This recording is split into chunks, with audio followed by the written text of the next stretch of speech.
A day after the G20 leaders agreed that today's era must not be of war, a Russian-made missile has hit a village in Poland. At least 2 Polish citizens have been killed in the incident. Late on Tuesday, the missiles landed in a southeastern village.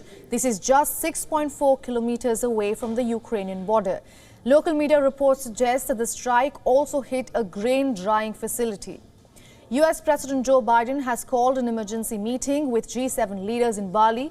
They're all currently in Bali for the G20 summit. Joe Biden also made a statement post the meeting. He said that there is plenty of information to contest that Russia fired the missile. However, the investigation is still in its early stages, so he did not confirm any of the reports. I just met with the leaders of NATO and the G7 and talk about the latest events in Europe. And I briefed them on my discussions with President Duda of Poland, as well as NATO Secretary General Stoltenberg.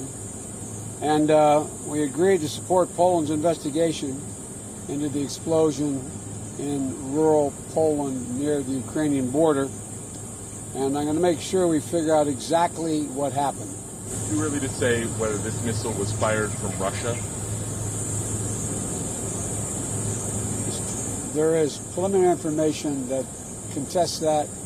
I don't want to say that till we completely investigate. The Polish president also says there is no clear evidence of who fired the missile. Remember, Russian-made missiles have been used by Moscow and Kiev both in the ongoing war. The incident has already sparked a blame game. Russia has denied any involvement. Its defense ministry says that the missiles are a deliberate provocation aimed at escalating the situation. Now, Ukraine, on the other hand, has refuted these allegations and called it a conspiracy theory. Foreign Minister Dmytro Kuleba took to Twitter to say that no one should buy Russian propaganda. Ukrainian president put the blame on Russia and said that an attack on security in the Euro-Atlantic is a significant escalation in the war. Now, why this matters is because Poland is a NATO country, which is a defensive military alliance of 30 countries. So its policy of attack on one is an attack on all will be applicable here. Other members like the US and UK have already held talks with their ally. Experts say, in theory, the missile incident does risk widening the conflict.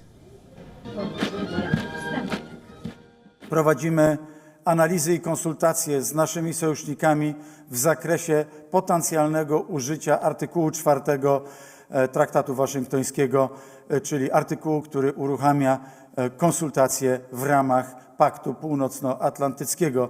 Weryfikujemy przesłanki, które mogą służyć do tego, aby ten artykuł 4 został użyty. NATO Secretary General has also called an emergency meeting for later in the day. The UN Security Council is also going to convene to discuss the situation in Ukraine. Wiemy oczywiście doskonale o tym, że przez cały dzień praktycznie trwał rosyjski atak rakietowy właśnie przeciwko Ukrainie, ale nie mamy w tej chwili żadnych jednoznacznych dowodów na to, kto wystrzelił tą rakietę. Prowadzone są czynności śledcze. Śledczy, wierzę w to głęboko, tą kwestię wyjaśnią.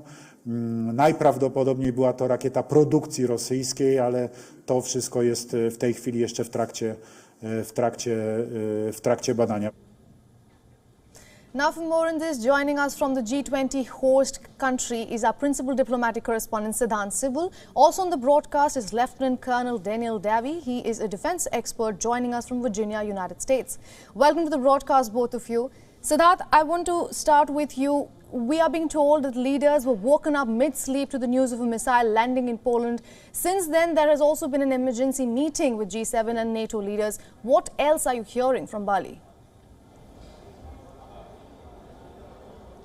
Well, the day started with a lot of meetings, and the big focus was on the G7 meetings that took place, the emergency meeting that took place on the sidelines of the G20 summit, and that has led to a rescheduling of other meetings, scheduled events at the G20 summit, including the mangrove forest visit by the G20 member countries that was delayed by 1.5 hours. We saw that after that emergency meeting over the Poland incident, the US president addressed the media here in Bali and said that it is unlikely that the missile came from Russia. That might soothe the tempers as of now, but it looks like situation remains precarious. In fact, a short while ago, the NATO and the G7 has issued a joint statement not only condemning the Russian strikes in Ukraine, but also offering support to Poland in investigating the incident. We know that the Polish president has been calling for concrete evidence when it comes to the incident that has taken place there, and Polish foreign ministry has summoned the Russian ambassador calling for more details in terms of the incident that happened, and has geopolitical shock waves as far as Bali, where the G20 leaders are meeting. Right. Lieutenant Colonel Davi, I want to come to you now. While the investigation is still underway, as my correspondent also rightly pointed out, what does the protocol say when a NATO country is attacked? Well, that will typically would trigger what's called Article 5, which is the provision that an attack on one is an attack on all. But it would, even before that, though, it would trigger an investigation, because it has to be authoritatively confirmed that one of the parties was actually attacked. And I think in the case of this, it's really starting to look like that there was some sort of an error or an accident. And even though a missile did land on Polish territory, in NATO territory, and some Polish citizens were killed, there's no evidence that it was actually an attack on Poland. Therefore, technically, it should not trigger an Article 5, because nobody was actually attacked. It's actually a very tragic accident, is what it appears so far. Absolutely. Siddhant, going back to you, while there are many bilateral meetings scheduled on the sidelines of the G20 summit, after all, it's the second day of the summit, do you see the Poland missile explosion overshadowing other issues? Well, for sure, it's dominating the agenda since morning here, and we know that, as I pointed out, there has been rescheduling of all the events here at the G20, including the initial event, that's the pet event of the Indonesian president, that's the visit to mangrove forest. It looks like when the leaders meet for the meeting, the session on digital transformation, there could be a discussion on that as well. We know that on day one, there were, of course, comments by the Western leaders against Russia during the two plenaries. But today will be an important day in terms of the issuance of the G20 communique. We have been told a short while ago that the communique will be adopted later today, and that was a communique that took time to be negotiated, and countries like Indonesia and India played an important role in terms of bridging the divide between Russia and the West. All right, Lieutenant Colonel, judging by the language that they're using, Poland and NATO don't seem to be treating the missile blast as a Russian attack. I want to ask you, how do you think this will have an implication on the war ongoing in Ukraine?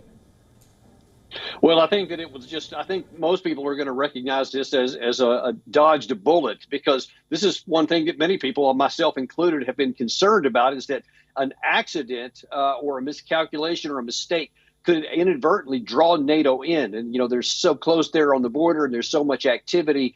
We're just grateful that it was, you know, it was tragic for the civilian that got hit, but it's grateful that it wasn't a military convoy, because there are so many military American and other NATO countries in the border area. And if a missile accidentally hit a military convoy or a convoy of vehicles or weapons or anything that's coming from the West in Polish territory, then this would have been a whole different conversation. Even if it had been an accident, it would have really raised the limit of the risk up that this thing could expand. So I think everybody needs to redouble their efforts to make absolutely sure that there are no future mistakes or accidents on this, and this border war is kept within the borders of Ukraine and does not spill off into NATO.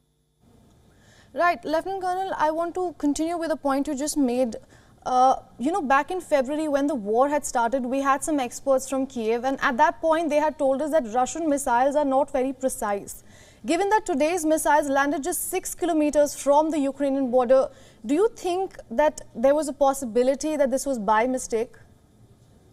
Well, from what we can see, most of all, is that the vast majority of the 100 missiles, the 100 cruise missiles that were fired from Russia today, that Russia admits to, actually brags a little bit about, those were high precision caliber missiles, they call them. And by all accounts, they were very precise in what they hit. The missile in question here appears to be an S-300 anti-aircraft missile, anti-air defense missile, which implies that it may well have come from Ukraine in an attempt to shoot down some of these cruise missiles, and it just missed, and then it ended up falling on the ground in Poland. That's right now the most likely case. So it doesn't appear that it was an inaccurate Russian missile, but that's going to be determined when the sun comes up and they actually can examine the wreckage of this missile. Absolutely. Thank you for all those insights, both of you. We will be closely tracking the developments that come in from Poland. Thank you.